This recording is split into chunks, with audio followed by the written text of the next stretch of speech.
Har kungidek yangilik kutayotganlar uchun sotuvga olib qolingan telefonlarimizni ko'rsatib o'taman.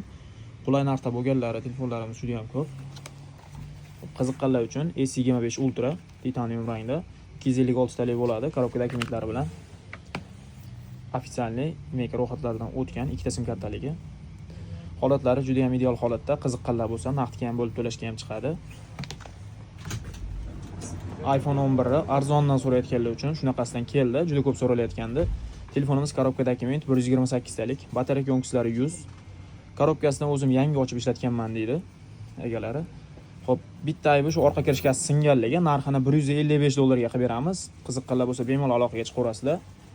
Bunaqa narxga kamdan kam keladi. Samsung A16 256 taligidan so'rayotganlar uchun narxi $120 chiqadi. Korobka dokument. Qiziqqanlar bo'lsa aloqaga chiqaverasizlar. Hop, 2 kun ishlagan A07 telefonimiz. Buni ham narxi qulay chiqadi. Deyarli yangi holatda korobka dokumentlari bilan 128 talik bo'ladi. Redmi Note 14 so'rayotganlar uchun $135 ga 2-3 kun oldin ham bitta qo'ygandik, sotilib ketgandi. Yana so'rayotganlar uchun korobka dokumentlari bilan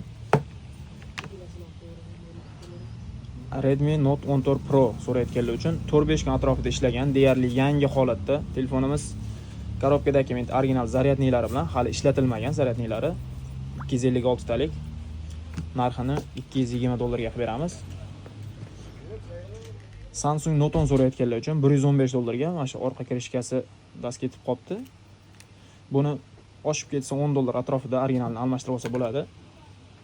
Qiziqqanlar bo'lsa bemalol aloqaga chiqaverasizlar. Telefonlarimiz hammasi naqdga ham bo'lib to'lashga ham chiqadi.